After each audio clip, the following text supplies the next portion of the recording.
Amara clutched her 6-month-old baby, Noah, tightly against her chest, her heart pounding as she rushed through the crowded airport terminal. She had almost missed the boarding call, typical, considering her life had been a whirlwind of stress. Lately. Her ticket was economy class, C23B, but as luck would have it, the flight had been overbooked, and she was bumped up to first class. It was the first time in her life she'd even seen the plush leather seats of this section, let alone sat in one. Amara didn't care much about the luxury though. She just prayed Noah would sleep through the 3-hour flight. He had been colicky all week, and she hadn't had more than 2 hours of sleep a night.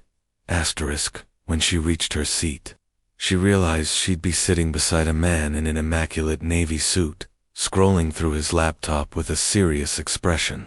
His presence was commanding, his dark hair neatly combed back, his jawline sharp. She immediately recognized him, Adrian Blackwood, the billionaire CEO of Blackwood Enterprises. His face had been on countless magazine covers, but seeing him in person felt unreal. Her stomach twisted. She wasn't dressed for this kind of company. A faded hoodie, jeans, and messy hair, she looked every bit the struggling single mother she was. She gave a nervous smile. Sorry, I have the window seat, she murmured. He barely looked up, but gave a polite nod, moving his long legs so she could slide in. The plane took off, and Amara rocked Noah gently, whispering lullabies. Half an hour later, exhaustion washed over her. She hadn't meant to, but her head slowly tilted to the side, resting on Adrian Blackwood's broad shoulder. She jerked awake at first, horrified, but he said nothing. In fact, he didn't even move away. His cologne was warm and comforting, and his shoulder felt steady, safe. Even before she knew it, her eyes closed again. She slept deeper than she had in months. When she woke, it wasn't the gentle hum of the engines that startled her, it was the sound of a deep, warm chuckle. Her head was still on his shoulder. Her baby was in his arms. Amara's eyes widened. Noah was sleeping peacefully against Adrian's chest, and the billionaire was holding a baby bottle. You fed him, she stammered, completely shocked. Adrian looked down at her, one brow raised, a faint smirk playing on his lips. You were exhausted. I didn't think you'd mind. Her cheeks burned. I'm sorry. I didn't mean to fall asleep on a stranger, he interrupted, or hand over your child without realizing it. She opened her mouth to respond, but froze when she saw something on his laptop screen.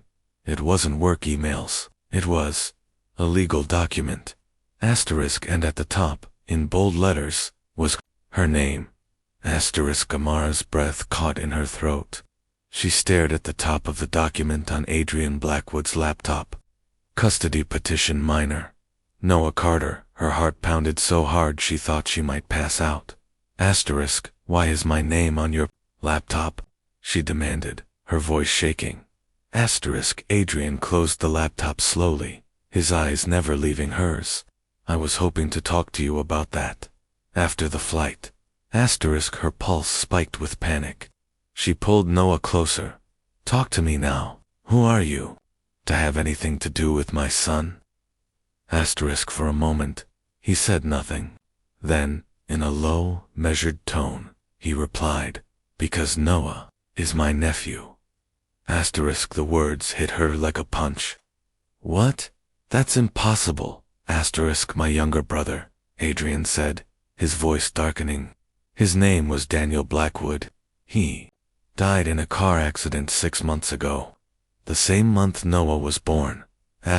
Amara's stomach dropped. She had dated a man named Daniel, briefly, but he'd left before she even knew she was pregnant. He never told her his real last name, only that his family was complicated. You're lying, she whispered. I wish I were, Adrian said quietly. When my brother died, we found out about you. I hired a PI to make sure you and the baby were okay. But when I saw your living situation, Asterisk her cheeks burned with a mix of anger and humiliation. You think because I'm poor, you can just take him from me? Asterisk no, Adrian said firmly. I think because I'm his family, I have a right to help you. But my lawyers advised me to prepare for custody in case you refuse to talk to me. Asterisk tears stung her eyes. She didn't want charity, but she also didn't want to lose her son. Asterisk the rest of the flight was tense and silent. When they landed, Adrian surprised her again by not calling security, not following her, not even asking for her number. He just handed her a sleek black business card. Asterisk, come to my office when you're ready, he said simply. You'll hear the full truth. And Amara, I'm not your enemy. Asterisk, she clutched the card all the way home, torn between fear and curiosity. Asterisk, 2 days later, she showed up at Blackwood Enterprises. Asterisk Adrian welcomed her into a glass-walled office overlooking the city. He placed a thick envelope on the table. Asterisk inside were photographs. Daniel smiling, Daniel holding a baby blanket, Daniel writing her name in a journal. There were also letters. Letters addressed to her and Noah. Amara's hands trembled as she read the first one. If you're reading this, it means I didn't make it. Please tell Noah his father loved him more than anything. And please, Amara, trust Adrian. He'll take care of you both. Tears spilled down her cheeks. I didn't want to blindside you on that flight, Adrian said softly. But you deserved to know the truth. Asterisk in the weeks that followed, Adrian kept showing up not to take Noah away, but to help in ways that mattered. A better apartment, a job offer, support without strings attached. Asterisk, and slowly, the walls around Amara's heart began to crack. Asterisk one evening, she found herself sitting in Adrian's penthouse, watching him make Noah laugh with ridiculous faces. She realized something she never expected. This man who'd once terrified her might just be the safe place she'd been searching for all along. Asterisk, and as Noah's giggles filled the room, she leaned back, feeling for the first time in years that maybe she wasn't alone anymore. Asterisk,